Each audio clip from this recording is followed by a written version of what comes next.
وہی عمر جو پہلے غریبوں کو مارتے تھے، وہی فاروق اعظم جب امیر المؤمنین بنے تو چہرے پر نقاب پہنا ہے۔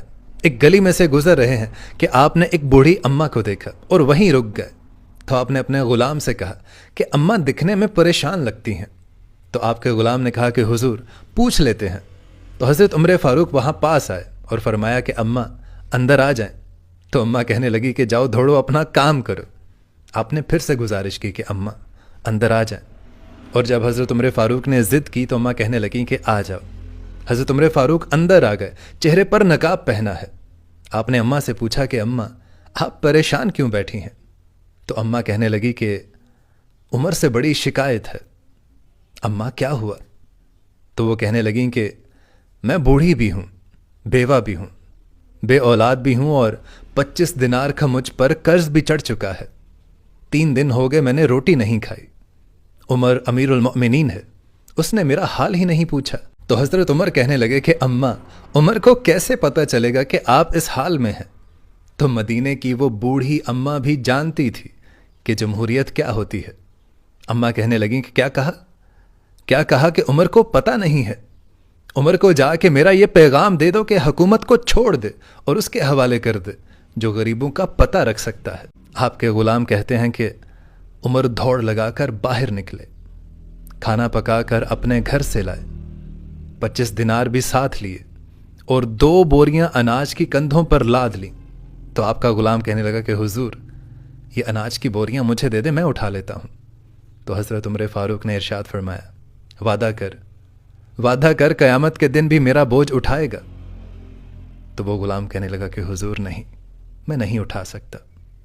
تو حضرت عمر فاروق اناج کی 2 بوریاں لاد کر لائے، اس بوڑھی عورت کو 25 دینار بھی دیے، 2-3 مہینوں کا راشن بھی دیا، کھانا بھی کھلایا، اور حضرت عمر اماں کے پیروں میں بیٹھ گئے، کہنے لگے اماں چل عمر کو میری خاطر معاف کر دے۔ تو پتہ ہے اماں نے ایک جملہ کہا، اور آپ کے غلام کہتے ہیں کہ حضرت عمر فاروق کو ہم نے اتنا روتے ہوئے کبھی نہیں دیکھا جتنا وہ اس دن روئے تھے۔ اماں کہنے لگیں کہ میں نہیں معاف کروں گی، میں تو بوڑھی ہوں، کسی بھی وقت بلاوا آئے گا، اور جب میں مروں گی نا، اور جب نبی پاک میری قبر میں آئیں گے تو میں عمر کی شکایت لگاؤں گی۔ میں کہوں گی کہ محبوبہ میں غریب نہیں، میں مجبور، میں پریشان، آپ نے عمر کی ڈیوٹی لگائی تھی، اس نے میرا حال تک نہیں پوچھا۔ آپ کے غلام کہتے ہیں کہ عمر اس طرح روئے کہ جیسے کوئی بچہ بلک بلک کے روتا ہے۔ حضرت عمر فاروق کہنے لگے کہ اماں اس طرح نہ کرو، عمر بڑا کمزور ہے، یہ شکایت مت لگانا، عمر حضور کا سامنا نہیں کر پائے گا۔ تو اماں کہنے لگیں کہ نہیں، میرا دکھ ہی بہت ہے، میں شکایت لگاؤں گی۔ حضرت عمر فاروق منتیں کرنے لگے، تو بوڑھی اماں کہنے لگیں کہ چل تیری خاطر عمر کو معاف کر دیتی ہوں۔ تو پتہ حضرت عمر فاروق کہنے لگے کہ نہیں، آپ مجھے لکھ کے دو۔ تو اماں کہنے لگیں کہ چل تم لکھ دو، میں خود سائن کر دوں گی۔ تو پھر حضرت عمر فاروق نے لکھا کہ فلاں بنت فلاں مجھ سے یعنی عمر سے ناراض تھی اور میں نے اسے راضی کر لیا۔ اب وہ اماں دستخط کرنے ہی لگی تھی کہ مولا علی شیر خدا وہاں آ گئے، اور حضرت عبداللہ ابن مسعود بھی آ گئے۔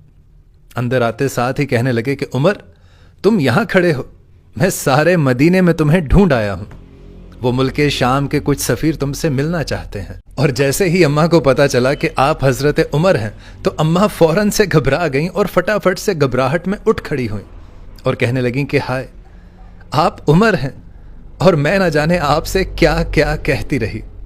تو حضرت عمر کہنے لگے کہ اماں آپ بس وعدے پر قائم رہیے، آپ نے جو بھی کہا ٹھیک کہا، بس آپ اس رکے پر دستخط کر دیجئے۔ تو اماں نے اس رکے پر دستخط کیے تو حضرت عمر فاروق مولا علی علیہ السلام کے پاس آئے اور کہنے لگے کہ علی آپ بھی اس پر بطور گواہ دستخط کر دیجئے، اور عبداللہ ابن مسعود آپ بھی اس پر بطور گواہ دستخط کر دیجئے۔